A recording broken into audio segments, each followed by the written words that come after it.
Hey, ¿qué onda, gente de YouTube? Estamos aquí en un nuevo video. En esta ocasión les traigo la parte 3 o la parte avanzada de estas guías para comprender todo acerca de las computadoras o en su gran mayoría para que puedan entender de lo que se está hablando en los videos. Y pues nada, gente, si quieren saber de qué se trata, acompáñenme en el video. Y pues bueno, gente, arrancamos esta guía con algo bastante fácil y complicado de comprender a la vez, que es el SLI o Crossfire. El SLI, que es Escalable Link Interface o interfaz de conexión escalable, es un método para conectar dos o más tarjetas de videos, tarjetas gráficas de marca Nvidia y combinar su rendimiento. No es que los gigabytes sumen, que es una tendencia a decir que no, pues tienes dos tarjetas de 4 gigabytes, vas a tener 8 gigabytes de video. Eso no es correcto. Lo que sí hace es que la primera tarjeta gráfica o a donde conectes el monitor va a estar trabajando prácticamente al 100% y la segunda tarjeta gráfica va a estar entre un 40 y un 60% de su capacidad. Es decir, va a apoyar, va a ser como que una ayuda extra a la primera tarjeta de video. No es que los gigabytes se sumen o que las dos tarjetas de video vayan a trabajar al 100% las dos. O digamos, si tienes 3 4 o 5 tarjetas, bueno, 5 ya es bastante exagerado. Si tienes 2 3 o 4 tarjetas de video, no, los gigabytes no se suman. Vas a tener teniendo ya sea 2 4 6 u 8 gigabytes de video. Lo que sí es que va a tener un plus de rendimiento a coste de más consumo de energía, etcétera. Y con AMD, que será el Crossfire, es un el término Crossfire es el nombre dado a un sistema multi-GPU de ATI, el ATI antiguo, o AMD actualmente, que fue diseñado como una contrapartida al SLI de Nvidia. Este sistema permite, utilizando una placa certificada para Crossfire, acoplar hasta 4 tarjetas gráficas que soporten dicha tecnología en ranuras PCI Express X16 u X8. El ancho de banda total que recibe cada tarjeta depende de la configuración de líneas de transmisión PCI Express que tenga el puente norte incluido en la placa base y el procesador. Es decir, muchas placas base soportan esta tecnología, ya sea AMD o Crossfire, pero el procesador solo soporta 16 líneas de PCI Express. Esto quiere decir que al momento de conectar dos o más tarjetas de video, las líneas PCI Express se van a dividir, reduciendo el rendimiento. Por ejemplo, si tiene 16 líneas y conecta dos tarjetas gráficas, cada tarjeta gráfica va a trabajar a X8, es decir, a la mitad del ancho de banda, lo cual va a reducir no muy significativamente, pero así se va a llegar a notar en juegos muy demandantes la falta del ancho de banda. Personalmente yo no recomiendo tener un arreglo SLI o Crossfire, yo prefiero tener una sola tarjeta de video muy potente, aparte que va a consumir menos energía. Por ejemplo, donde se aplica esto es, por ejemplo, si vas a jugar a 4K, que ya tienes, por ejemplo, una 1080 Ti, una 980 Ti, etcétera, y te falta más rendimiento, ok, puedes poner otra. Pero yo lo veo innecesario en tarjetas de video de gama media o baja. Por ejemplo, conectar dos RX 460, que creo que sí se ha llegado a hacer, dos GTX 1050 Ti, que se puede hacer mediante la configuración multi-GPU de Windows 10. Es decir, es un SLI híbrido. Yo esto lo veo innecesario, pero por ese precio te puedes comprar una GTX 1070 prácticamente, o una 1060 de 6 gigabytes que va a tener mejor rendimiento. Y pues bueno, gente, dejando este tema de lado, vamos a pasar a otro término que es el de overclock. Esta es una técnica que se utiliza para alcanzar una mayor velocidad de reloj para un componente electrónico, lo cual quiere decir que lo vamos a subir por encima de las especificaciones del fabricante de la frecuencia. Normalmente al hacer esta práctica se anula la garantía, excepto en tarjetas de video, memoria RAM, procesadores que vienen con las nomenclaturas o con la certificación para overclock. La garantía en este caso no muy comúnmente se anula, pero sí puede llegar a dar el caso. La idea es conseguir el rendimiento más alto gratuitamente o superar las cuotas actuales de rendimiento, aunque esto pueda suponer una pérdida de estabilidad o acortar la vida útil del componente. Esto último de cortar la vida útil. Esto depende de las temperaturas que lleguemos a alcanzar. Por ejemplo, si metemos overclock a lo bestia, si subimos un overclock del 50%, le metemos mucho voltaje, etcétera, y no podemos disipar todo ese calor, la vida útil sí se va a reducir considerablemente. Pero si usamos un voltaje moderado, e incluso se puede hacer overclock sin prácticamente aumentar el voltaje de stock del componente. Subimos la frecuencia de poco a poco, etcétera, hasta que veamos que es estable, que la computadora no se trabe, que no se reinicie, etcétera, y tener un buen enfriamiento, buenas temperaturas, la vida útil del producto prácticamente no se ve reducida. Esto era eh, una creencia que se tenía, pero afortunadamente o desafortunadamente para los que crean eso, esto no es así. Se puede hacer overclock si tenemos los componentes necesarios, de muy buena gama, muy buen enfriamiento, etcétera. Se puede hacer overclock sin ningún problema, pero si eres novato no te lo recomiendo, la verdad. Puedes prácticamente cargarte toda tu PC, tu procesador, tu tarjeta de video, tu memoria RAM, etcétera. Así que si eres novato y quieres hacer esto, te recomiendo ver muchos tutoriales primero, buscar en foros cuáles son eh, los estándares para ciertas frecuencias, que ya hay por ejemplo tablas de que, bueno, tienes tal procesador, si quieres meterlo a tanta frecuencia, ocupas poner tanto voltaje, tanto de multiplicador, tanto etcétera, tanto esto, tanto lo otro. Y pues bueno, esa es mi recomendación. Yo si eres novato no te recomendaría meterte al mundo del overclock, preferirás recomendarte que primero leas mucho, trate de buscar más rendimiento, no sé, mejorando tu tarjeta gráfica, tu procesador, si por ejemplo tienes uno de gama baja, pues pasarte a uno de gama media, digamos un Core i5, un Core i3, un Ryzen 5, un 1400, etcétera. Y pues bueno, pasaremos a la siguiente nomenclatura que es el Northbridge o puente norte. Este gestiona la interconexión entre el microprocesador y la memoria RAM y la unidad de procesamiento gráfico, es decir, es el encargado de conectar el procesador con la tarjeta gráfica. Es el encargado también de distribuir las líneas PCI Express que ya mencioné anteriormente. Ahorita hay procesadores de hasta 64 líneas PCI Express, es decir, te soportan hasta 4 tarjetas gráficas al 100%, lo cual es una auténtica bestialidad. Por ejemplo, Ryzen Threadripper te soportan 64 líneas PCI Express, mientras los procesadores Core i7 y Core i9 de la gama extrema te soportan hasta 44 líneas, lo cual no es nada malo. Te soportan casi 3 tarjetas gráficas a full.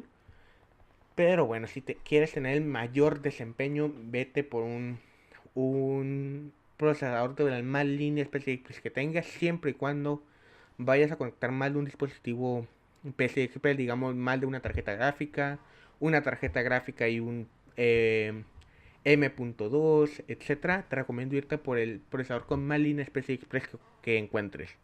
Southbridge es puente sur. Gestiona la interconexión entre los periféricos y los dispositivos de almacenamiento, como el disco duro o las unidades de disco óptico. Es decir, es el encargado de controlar los dispositivos USB, los dispositivos de almacenamiento externos, eh, los discos duros, SSD, etcétera, las configuraciones del RAID, que eso hablaré de esto en un próximo video, las configuraciones del RAID. Y pasamos a la siguiente nomenclatura que es firmware. Es un programa que controla físicamente cualquier componente electrónico. Es decir, por ejemplo, a mí hace unos días se me acaba de briquear una tablet. ¿Qué es de eso de briquear? El firmware de la placa base se me corrompió.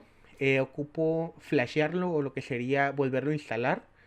Pero lamentablemente es un modelo que no he podido encontrar el firmware. Encontré uno, pero pues salió defectuoso. Y básicamente el firmware es el encargado de hacer que el sistema operativo bootee, es decir, que inicie el sistema operativo, es el encargado de comprobar que todo esté físicamente correcto. Es decir, al momento de aprender tu computadora, el firmware lo que hace es checar todos los componentes junto con la BIOS. Checa, por ejemplo, que el procesador, memoria RAM, disco duro, tarjeta gráfica, etcétera, estén conectados correctamente. Y una vez que el firmware y la BIOS hacen el check-in, o sea que está todo bien, el sistema operativo arranca. Es lo que hace, es de lo que es encargado esto. Pasamos a otra cosa que es el CMOS, una pequeña memoria que presenta cierta información importante, como la configuración del equipo, fecha y hora, mientras el equipo no está alimentado por electricidad. Es decir, si vemos nuestra placa base, normalmente vamos a ver una pequeña pila de reloj. Esta es la encargada de que el sistema operativo no se desconfigura en cuanto a la fecha, la hora, y pues si por ejemplo notan que prende su computador y ya tienen que estar actualizando la hora, etcétera, eso es porque la pila del CMO se está, pues ya se agotó, lo cual es bastante poco común porque normalmente estas pilas tienen una larga vida útil. Pasaremos a otra nomenclatura que son los Hertz, que son ciclos por segundo que puede realizar un componente electrónico dentro de nuestra PC.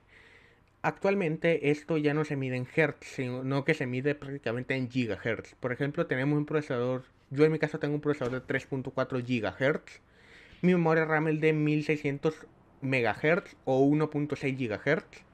Mi tarjeta de video corre sobre los 1600, si mal no tengo entendido, megahertz o 1.6 gigahertz también. Y así, normalmente se mide esto en cuanto a gigahertz, ya no tanto megahertz. Pasaremos a otra nomenclatura que son los APU. Accelerated Processing Unit o unidad de almacenamiento de procesamiento, acelerado. Es un procesador que incluye núcleo de procesamiento gráfico en su interior y una interconexión entre ellos de alta velocidad. La VRAM de estos procesadores será tomada de la memoria RAM del sistema, por ello es recomendable tener al menos entre 4 y 8 GB de RAM, preferentemente muy altas frecuencias. Por ejemplo, los APU de AMD, que es la marca estrella en cuanto a APUs, lo recomendable de los APUs de séptima generación serían los 1866, 2133 y 2400 MHz de frecuencia de la memoria RAM. Porque a mayor frecuencia de la memoria RAM, la gráfica integrada va a trabajar mejor, va a haber una mejor interconexión entre los núcleos de procesamiento gráfico y de esta forma vamos a alcanzar un mejor rendimiento.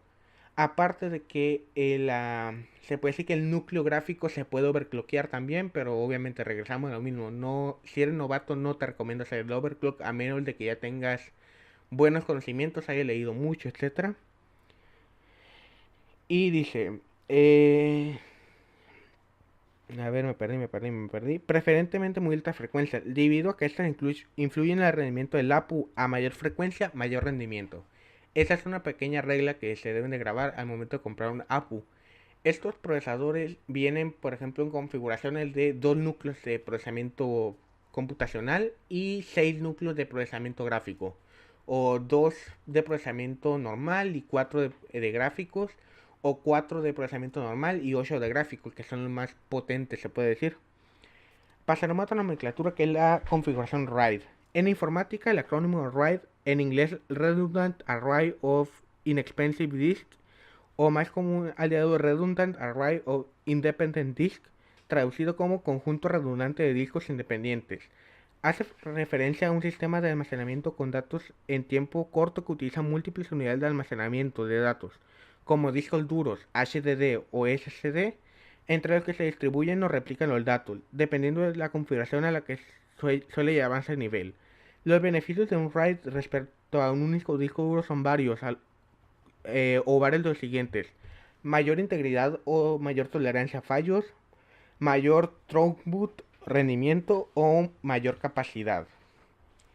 Pasaremos a otro término que comúnmente es confundido por la gente, que es el TDP. Es la potencia de diseño térmico, o TDP, que significa Thermal Design Power.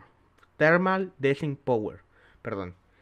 Representa la máxima cantidad de potencia permitida por el sistema de refrigeración de un componente para disipar el calor. Por ejemplo, un procesador de una laptop puede estar diseñada para 20 watts de TDP o 45 watts en los procesadores actuales, lo cual significa que puede disipar por diversas vías: disipador, ventilador, disipador pasivo, etcétera, 20 watts de calor sin exceder la máxima temperatura del componente, a partir del cual el componente puede dejar de funcionar. Esto quiere decir, el TDP no va de la mano del consumo, sí tiene algo que ver. Por ejemplo, un procesador de 95 watts va a estar consumiendo entre los 70 y 110 watts, o sea, se puede dar una idea del consumo del procesador, pero no es una regla que el TDP sea el consumo. Es decir, el TDP es la cantidad de calor que va a tener que disipar nuestro enfriamiento para mantener unas buenas temperaturas dentro del componente y que este no sufra ningún daño. Pasaremos a otra nomenclatura que son las siglas DDRX. Aquí la X es por el modelo, ya sea 1, 2, 3, 4 o en un futuro 5. Las siglas del inglés Double Data Rate Synchronous Dynamic. Random Access Memory, es decir, un tipo de memoria RAM de la familia de las SDRAM utilizada ya desde el principio del 1990. Su primera especificación se publicó en junio de 2000. Ok, aquí vamos a ver distintas nomenclaturas que se diferencian entre ellas. Por ejemplo, DDR1, DDR2, DDR3 y DDR4, que es la más actual. Todas ellas se diferencian en cuanto a capacidad, frecuencias, latencias y en el socket, debido a que ninguna tarjeta SDRAM de diferente modelo va a ser compatible entre ellas. Es decir, no podemos colocar una DDR1 en un socket DDR2 o DDR3 y viceversa, no son compatibles entre ellas. Si bien hay placas base y procesadores que se aguantan dos tipos de memoria RAM, por ejemplo, los más actuales, los procesadores Skylake que soportaban DDR4 y DDR3L. Si bien esto es posible, no en sí una tarjeta RAM no cabe dentro de un socket que sea de una diferente gama. Es decir, no, como dije, no puedes conectar una DDR4 a una DDR3 o una DDR2 en DDR4, etcétera, porque estas sufren de una pequeña muesca que en cada modelo se va moviendo a lo largo de la tarjeta y pues de esta forma no se pueden conectar de diferentes generaciones las tarjetas RAM. Pasaremos a otra que es la certificación 80 Plus. Es una indicativa para promover una mayor eficiencia energética de la fuente de alimentación de los ordenadores. Principalmente la empresa de esta iniciativa es Ecos Consulting. La certificación 80 Plus ofrece a los productos que tienen más de 80 Plus de eficiencia energética entre un 20, 50 y el 100% de su carga energética y un factor de potencia de 0.9 o mayor al 100% de su carga. Es decir, o dicho de otra manera, la energía eléctrica perdida en forma de calor ha de ser del 20% o menos. Es decir, una fuente de poder, perdón, con una certificación 80 Plus, sin bronce, sin plata, sin oro, sin nada, va a tener un 20% de pérdida de esa energía en forma de calor, lo cual nos hace llegar hasta la 80 Plus Platino, que es la de mayor eficiencia, que tiene un 95% de eficiencia, si mal no recuerdo. Es decir, pierde solo el 5% de energía en forma de calor. ¿Esto qué quiere decir? Que prácticamente no ocupa disipador. La puedes conectar nomás así, no, la mayoría de las fuentes de poder 80 Plus Platino o Titanio normalmente vienen casi sin disipador, vienen en forma pasiva, pero las más común son las 80 Plus Bronce y las Oro. Son las de mejor relación precio-rendimiento, se puede decir. Y pues el 80 Plus Bronce nos va a otorgar el 85% de eficiencia y el 80 Plus Oro el 87%, si mal no recuerdo, de eficiencia energética. A ver, dice en los niveles de carga especificados, para así reducir el uso de electricidad y por tanto el gasto en las facturas de energía eléctrica y en comparación con una fuente de alimentación menos eficiente, las cuales, las menos eficientes o sin certificar, se le llaman genéricas. Por favor, eviten comprar una fuente genérica. Por más de que esté barata, que den, no sé, un 1000 watts de potencia, evítense comprar una fuente de poder de esas. Yo les recomiendo mejor irse por una de buena marca, aunque sea de menos wattaje. Por ejemplo, si tu configuración es Core i5, una tarjeta gráfica una 1060 o una 1050 Ti, se puede decir, 8 GB de RAM, un disco duro, etcétera, te puedes ir por una fuente de poder, por ejemplo, una EVGA de 430 watts. No vas a tener ningún problema para alimentar toda tu computadora. Además de que EVGA, Corsair, Cooler Master, ¿qué otra marca? Seasonic. Seasonic es de las mejores marcas. Eh, Te garantizan una construcción bastante buena, bastante buena. Excepto la serie CX verde que tuvo unos pequeños problemillas ahí en un lote, pero bueno, eso ya lo solucionaron con la serie CX blanca de Corsair. Y pues bueno, gente, pasaremos a la última nomenclatura que son los VRMs o VRMs. Es un módulo regulador de voltaje. VRM hace referencia a las siglas Voltage Regulator Module, a veces denominado módulo de energía del procesador. Es un convertidor de potencia que suministra a un microprocesador el voltaje apropiado, convirtiendo 5 voltios o 12 voltios a un voltaje menor requerido por el CPU. o Central Processing Unit, como vimos en la guía anterior, permitiendo la instalación de procesadores con distintos voltajes en la misma placa madre. Es decir, lo que por ejemplo hace Intel o AMD, que por ejemplo tiene distintas gamas de procesadores, digámoslo, en Intel los Core i5, Core i7, Core i3, Pentium, Celeron, etcétera, que cada uno tiene un distinto consumo de energía. Lo que permite el VRM son que puedes conectar cualquier procesador sin ningún problema a la placa base compatible. Es decir, puedes conectar cualquier procesador prácticamente de socket 1151 en una placa base H110, se puede decir. Puedes conectar un procesador, un Celeron, un Pentium, un Core i3, un Core i5, un Core i7 sin ningún problema. Esto quiere decir que los VRM son los encargados de suministrar la energía justa que requiere nuestro procesador para funcionar. No darle voltaje de más para que no vaya a sufrir algún daño por sobrevoltaje, o no darle de menos que le impida alcanzar su máximo potencial. Y pues bueno, gente, esto será toda la guía de la parte avanzada de esta guía para comprender todo de computadoras. Espero haberme explicado, espero que me hayan entendido, que hayan aprendido algo. Si tienen alguna duda o algún comentario, háganmelo saber acá en los comentarios. O algún error que haya tenido, también me lo hacen saber acá en los comentarios. Y pues nada, gente, ya saben, redes sociales acá abajo en la descripción: Facebook, Twitter, Instagram, Twitch, etcétera. Y pues será todo, gente, espero que les haya gustado y nos vemos en el siguiente video.